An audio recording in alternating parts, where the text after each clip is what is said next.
আমার চ্যানেলে তোমাদের সকলকে স্বাগত। আজ আমরা ক্লাস 6-এর রায়ান মার্টিন প্রশ্নবিচিত্রা থেকে ইতিহাসের প্রথম পর্যায়ক্রমিক মূল্যায়নের প্রথম স্কুল সলভ করব।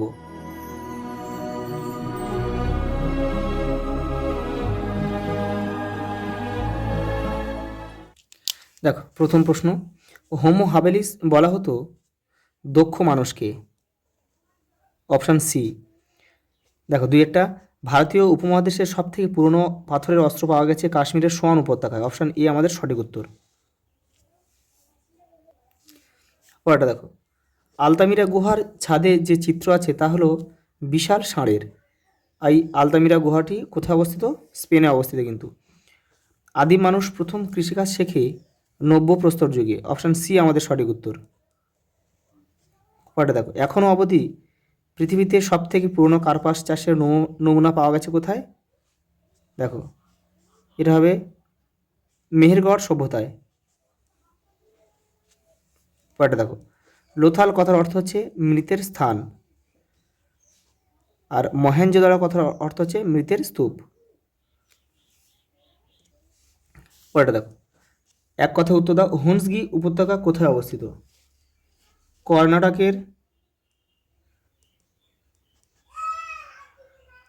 কর্ণাটকের গুলবর্গা জেলার উত্তর পশ্চিম দিকে অবস্থিত। প্রধানত কিসের আকার থেকে আদিম মানুষের নানা রকম ভাগ করা হয়? মস্তিষ্কের আকার থেকে। পরেরটা দেখো, হরপ্পা সভ্যতার কোন কেন্দ্রে কোনো সিটাডেল ছিল না? চানহু দারো। পরেরটা দেখো, মেসোপটেমিয়ায় হরপ্পা সভ্যতার কটি শিলমোহর পাওয়া গেছে? 23টি। পরেরটা দেখো, এব কাদের বলা হতো? দেখো তোমাদের বইয়ের 17 নম্বর পেজে রয়েছে। দেখো এটা কিন্তু দেখো মান 2 দিয়েছে। দেখো আফ্রিকার লেজবিহীন বাঁদরকে কিন্তু এব বলে, কিন্তু এটা কিন্তু তুমি 2 দিয়েছে, ওইটুকুনি বললে হবে না। দেখো তোমাদের বইয়ের এইখান থেকে তোমাদের কিন্তু বলতে হবে, এই যে লক্ষ লক্ষ বছর আগে এখান থেকে তোমাদের এই এব বলা হয়, এই পর্যন্ত কিন্তু লিখতে হবে। কয়টা দেখো, সিটাডেল কি তোমাদের বইয়ের 35 নম্বর পেজে রয়েছে। দেখো এই দেখো সিটাডেল। এখান থেকে হরপ্পার নগরগুলিতে বসতি অঞ্চল দুটি স্পষ্ট ও আলাদা এলাকায় ভাগ করা ছিল। শহরের একটি উঁচু এলাকা থাকতো, প্রত্নতাত্ত্বিকরা তাকে বলেন সিটাডেল। পরের প্রশ্ন দেখো, হরপ্পা সভ্যতার মৃতদেহ কিভাবে সমাধি দেওয়া হতো? তোমাদের বইয়ের 41 নম্বর পেজে উত্তরটা রয়েছে। দেখো এই যে এখানে তোমাদের লিখতে হবে, হরপ্পা সভ্যতার মৃতদেহ সমাধি দেওয়া হতো। মৃতদেহের মাথা উত্তর দিকে করে শুইয়ে রাখা হতো। সমাধির ভিতরে গয়না ও মাটির পাত্র রাখা হতো। কালীমঙ্গনে ইটের তৈরি সমাধিও দেখা যায়। এখান থেকে এই পর্যন্ত লিখবে। পরেরটা দেখো,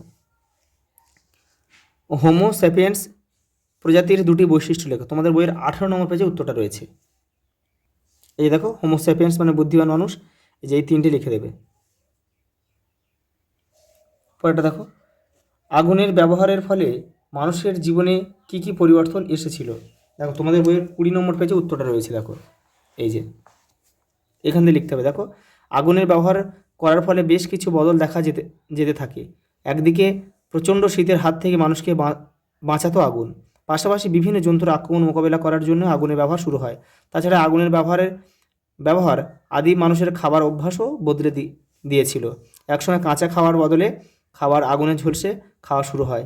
ঝলসানো নরম মাংস খেতে তাদের চোয়াল ও দাঁতের জোর কম লাগতো, তাই ধীরে ধীরে তাদের চোয়াল সরু হয়ে এলো, সামনের ধারালো উঁচু দাঁত ছোট হয়ে গেল। আরও নানা রকম বদল হলো চেহারায়। আদিম মানুষের শরীরে জোর বাড়ল, বুদ্ধিরও বিকাশ হলো। পরের প্রশ্ন দেখো, আদিম মানুষ যাযাবর ছিল কেন? দেখো এটা তোমাদের বই অতটা ভালোভাবে দেওয়া নেই, আমি দেখো রায়ান মার্টিন থেকে দেখিয়ে দিচ্ছি, এটা তোমরা করবে এখান থেকে। এই যে দেখো, খাদ্য সংগ্রাহক, এই যে মেন এই দুটো পয়েন্ট দিতে হবে। আদিম মানুষ নিজেদের খাবার নিজেরা বানাতে পারতো না, তারা বন জঙ্গল থেকে খাবার সংগ্রহ করে খেত। সেই জন্য কিন্তু তাদের এক স্থান থেকে অন্য স্থানে যেতে হতো। দেখো, শিকার ও ফলমূল জোগাড়, আদিম মানুষ শিকার করেও ফলমূল জোগাড় করে খাবারের চাহিদা মেটাতো, আর এই শিকার ও ফলমূলের খোঁজে তাদের বিভিন্ন জায়গায় ঘুরে বেড়াতে হতো।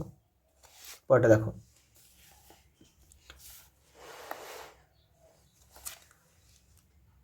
মহেঞ্জোদারো ও হরপ্পার শস্যাগারগুলি কেমন ছিল? দেখো, তোমাদের বইয়ের 35 নম্বর পেজে উত্তরটা রয়েছে, দেখে নাও। এই দেখো, হরপ্পা সভ্যতার নগর জীবনে খাদ্যশস্য মজুদ রাখার বিশেষ গুরুত্ব ছিল। মহেঞ্জোদারো ও হরপ্পায় খাদ্যশস্য মজুদ রাখার জন্য দুটি বড় জায়গা ছিল, সেগুলি অনেকটা পাকা ইটের তৈরি বাড়ির মতো। এই পর্যন্ত তোমাদের লিখতে হবে কিন্তু। পরেরটা দেখো, হরপ্পা সভ্যতার লিপি কেমন ছিল তা লেখো। দাও, তোমাদের বইয়ের 42 নম্বর পেজে উত্তরটা রয়েছে, দেখে নাও। এই দেখো, হরপ্পা সভ্যতার লিপি, এটা কিন্তু তোমাদের পুরোটা লিখতে হবে কিন্তু। পরের প্রশ্ন দেখো, নতুন পাথরের যুগে মানুষ কীভাবে কৃষিকাজ শেখে? সঙ্গে একটা প্রশ্ন দিয়েছে, দেখো, কৃষিকাজ শেখার ফলে মানুষের কী সুবিধা হয়? দেখো, তোমাদের বই 23 নম্বর পেজ থেকে উত্তরটা শুরু হয়। কীভাবে কৃষিকাজ শিখেছিল এইখান থেকে তোমাদের লিখতে হবে। নতুন পাথরের যুগে শিকার করতে বা পশু চড়াতে ছেলেরা দল বেঁধে যেত, মেয়েরা বাচ্চাদের দেখাশোনা করতো, ফলমূল জোগাড় করতো। এইভাবে এক সময় গাছপালা দেখতে দেখতে মেয়েরা বুঝতে পারলো কীভাবে বীজ থেকে চারা গাছ হয়, চারা গাছ থেকে বড় গাছ। তখন শুধু খাবারের খোঁজ নয়, খাবার তৈরি করতে পারলো তারা। মানুষ শিখলো কৃষিকাজ। এবার কৃষিকাজ শেখার ফলে তাদের কী সুবিধা হলো? এই যে এখান থেকে তোমাদের এটা লিখতে হবে যে কৃষিকাজ শুরু হওয়ার ফলে কৃষি অঞ্চলেই স্থায়ী বসতি বানিয়ে থাকতে শুরু করে মানুষ। চাষের সঙ্গে যুক্ত হয় বাস বা থাকা। চাষবাস কথাটাও আজও ব্যবহার হয়। তার থেকে ক্ষেতের পাশে বসতি বানানোর গুরুত্ব বোঝা যায়। পরের প্রশ্ন দেখো, হরপ্পা সভ্যতা কীভাবে ধ্বংস হয়েছিল? দেখো, তোমাদের বইয়ের এটা 41 নম্বর পেজে রয়েছে। এই যে দেখো, হরপ্পা সভ্যতার শেষ পর্যায়ে, এই যে এখান থেকে লিখতে হয় বেশ কিছু ঘটনার যোগফলে হরপ্পা সভ্যতার অবনতি হয়েছিল। মহেঞ্জোদারো নগরের বিরাট পাঁচিলটি বেশ কয়েকবার নষ্ট হয়েছিল। দেখো, দেখো এখান থেকে তোমরা লিখবে, দেখো, সিন্ধুর বন্যা কিন্তু এর জন্য অনেকটা দায়ী ছিল। বন্যায় মহেঞ্জোদারোর ক্ষতি হয়েছিল। আবার দেখো, অনাবৃষ্টি হয়েছিল। দেখো, বৃষ্টিপাত কমতে থাকে, তখন অনাবৃষ্টিও একটা এর জন্য কিন্তু দায়ী। দেখো, কেউ যদি তোমরা রায়ন মার্টিন থেকে করতে চাও তাহলে কিন্তু রায়ন মার্টিনের 48 নম্বর পেজে কিন্তু উত্তরটা রয়েছে। পরেরটা দেখো, ভীমবেটকার সংক্ষিপ্ত বিবরণ দাও। তোমাদের বইয়ের 21 নম্বর পেজে রয়েছে। এই যে ভীমবেটকা, এটা কিন্তু তোমাদের লিখতে হবে। এখান থেকে পড়ে তোমরা একটু ছোটো করে লিখবে। পরেরটা দেখো, হরপ্পা সভ্যতার নগর পরিকল্পনা সম্বন্ধে লেখো। তোমাদের বইয়ের 35 নম্বর পেজে রয়েছে, আর রায়ন মার্টিন 36 নম্বর পেজে রয়েছে। দেখো, তোমাদের বইটা আমি দেখে দিচ্ছি। এই দেখো, নগর পরিকল্পনা, এখান থেকে পড়ে কিন্তু তোমাদের ছোট করে লিখতে হবে। এই যে এখানে বিভিন্ন বিষয়গুলো পাট করে দেওয়া আছে। তোমরা যদি কেউ সহায়িকা থেকে করতে চাও রায়ন মার্টিন থেকে করতে পারো। তোমরা যদি কেউ রায়ন মার্টিন থেকে যদি করতে চাও, এই যে দেখো, এখান থেকেও তোমরা করতে পারো। এখানে পয়েন্ট করে দেওয়া আছে। আজ এই পর্যন্ত, দেখা হবে পরের ভিডিওতে।